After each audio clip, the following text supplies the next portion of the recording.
Hello, everybody. Captain Marty here on June the 19th, Thursday. We're going to do a fishing report for you, and thank you all. So many of you have really been helping us grow our program and have been back many, many times to see our reports. Don't forget to scroll down and check out our fishing stories and also some of our 1 hour long broadcasts that we'll do occasionally once a month, which we take a deeper dive into some different locations on the Outer Banks. We're glad you're here, and I'll be right back to tell you about the fishing. Boasting phenomenal seafood dishes, a great menu, and waterfront views with deck seating, Striper's Bar and Grill at the Shallowbag Bay Marina in Manio serves a casual, fun-filled dining experience with an Outer Banks flair. With 3 floors to choose from, you're bound to find the perfect seat for you and yours while enjoying great food and fantastic drinks. To see our menu and to catch a glimpse of the beautiful views, go online to stripersbarandgrill.com. Striper's Bar and Grill at the Shallowbag Bay Marina in Manio, where everyone's a VIP.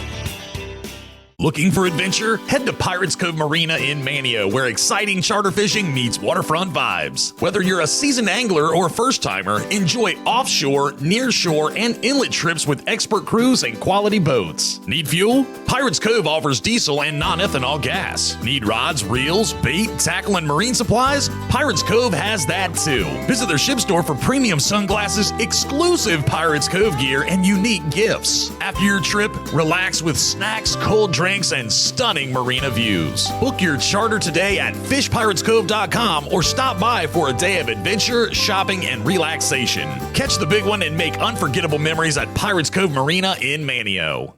So offshore in Hatteras, they picked away, and you're going to see through the whole report today that things are leveling off. This hot weather does what it always does. Everything gets a little bit lethargic. But they had good blackfin tuna fishing. They were on the small side. They were 15-pounders mostly. But from a 15-pound or 20-pound blackfin tuna, you get 4 beautiful small loins that are as good of eating as there is in the tuna world. Whether you're going to eat them as sushi or raw, I don't do that. I call that bait. But a lot of people love it that way. So I'll take mine on marinated and on the grill. That's just me. But they also had some fair dolphin fishing with some small mahi in those catches. Nothing to write home about on that either, but they picked.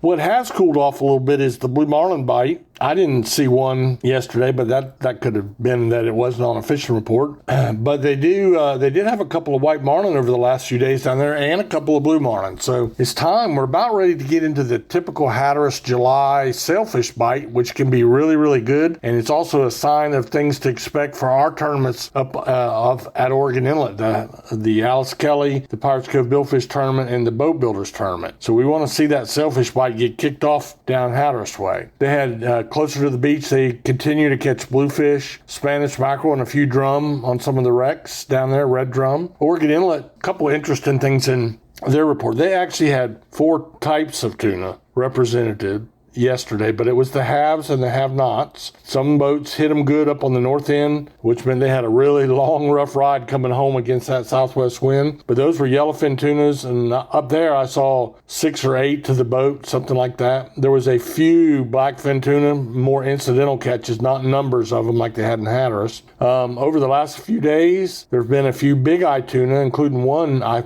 saw yesterday. But the interesting thing is Captain Dickie Harris, who helps me a lot with this Oregon Inlet report, he got tangled up with a giant bluefin. Remember how we talked about them all through January, February, March? Well, evidently there's still some out there, and he hooked one. They fought it for 4.5 hours and then ended up breaking the line. That's definitely the agony of defeat. But, they fought that fish for a long time. They ended up with 1 dolphin or mahi and 1 tuna. So that was, they spent the peak of the, but you know what? When you're in that position, I've been there. You're not going to cut the line on that fish. You like Omi Tillett always said, you fish for what's on the line. You don't leave fish to look for fish. So you're not going to cut off a world-class 600 or 700 pound tuna that you're going to have to release, but it would be a memory of a lifetime. You're not going to do that to go try to catch something else. Eventually, though, they got a story to tell their grandkids out of that deal. That was the one that got away. Spanish mackerel, bluefish, and moonfish for the nearshore boats at Oregon Inlet. The moonfish We're seeing more and more of those in the reports. Just like the ribbon fish that came on a few years ago, as all these migratory patterns change, we see new species come in and other species go out, like the white marlin fishing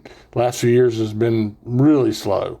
So anyway, it's the nature of the beast. On the piers, don't have much going on the piers or the surf, a little bit slow. You better be fishing really early at daylight, like Nags Head Pier, for example. Had a great early morning bite on bluefish and Spanish mackerel, and then a real long slow spell, and then at 3 p.m. the bite picked up again, mostly with bluefish, but that's the time to fish, is at sunrise.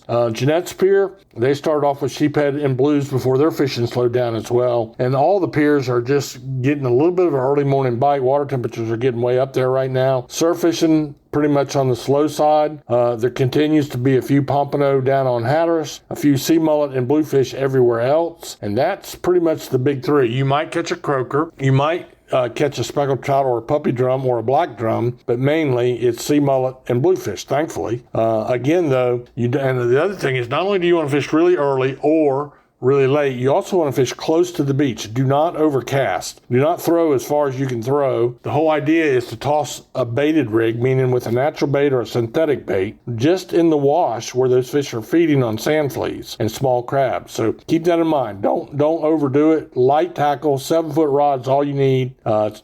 Great time to introduce kids to fishing, but do keep in mind, if you fish off the beach, you need a fishing license. If you fish off piers, one is provided for you. We'll take a little break, and I'll be right back with the Backcountry Report. Clint Godwin, your local Farm Bureau insurance agent in Manio, can help you find the right insurance coverage for your needs. Whether it be home, car, life, or health insurance, Clint will go to work for you to make sure that you're well taken care of. Trust me, I know from personal experience. Call Clint today at 473-2119 or swing by and pay him a visit at his office in Manio. He'd love to see you. Clint Godwin, your local Farm Bureau insurance agent that's ready to go to work for you. Don't have a whole lot here to report either. A little bit on the slow side. Another thing I don't think I've ever reported in my, whatever it is, 30 years of doing these reports, the Bonner Bridge Pier. That's the old Bonner Bridge across Oregon Inlet. It's over there on the south side. Thankfully, somebody said, let's save that old bridge for a pier. And they followed examples like the 7-mile bridge down in Marathon in the Florida Keys. They had a bonanza of needlefish. I've never reported on a needlefish, which next to the barracuda, second behind the barracuda, is the smelliest fish in the ocean. Why? I have no idea. But anyway, a lot of needlefish.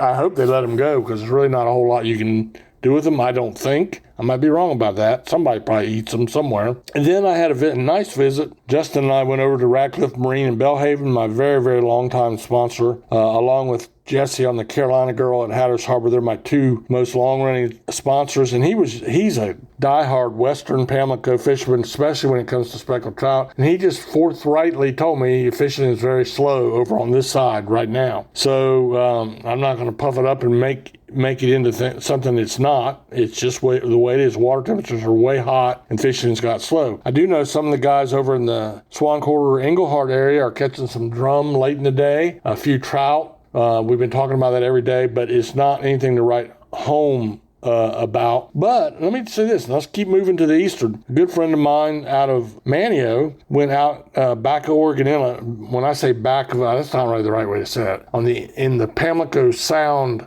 side of the bridges, and got back in there, out there off the end of the Old House Channel, and he caught 6 drum last night just after dark, 32 inches to 44 inches. It's a nice assortment in sizes. They let them all go, but that was something good that was going on. And finally, the last thing I have for you is, remember that I will be down in Hatteras all week at the Hatteras Marlin Club's 66th annual Billfish Release Tournament. It's all release, but it'll be Monday through Saturday or the fishing days. And if you want to keep up with that, just go to HMCBillfish.com. HMC stands for Hatteras Marlin Club. So it's HMCBillfish.com during the fishing hours, which are 9 to 3 every day. And I'll be the one updating that website. Last year, we had every release on the website within 1 minute of its capture and release. So it'll be a lot of fun. I look forward to getting down there and seeing some of my old friends in Hatteras again. And I hope you have an opportunity to get out and wet a line, do a little fishing. The wade fishing from shore is a good bet right now. The best thing for your blood pressure is not medicine. It's not alcohol. It's fishing. So go out there and put on some old tennis shoes and get you a 7.5 foot fishing spinning reel with some 8-pound, 10-pound test on it.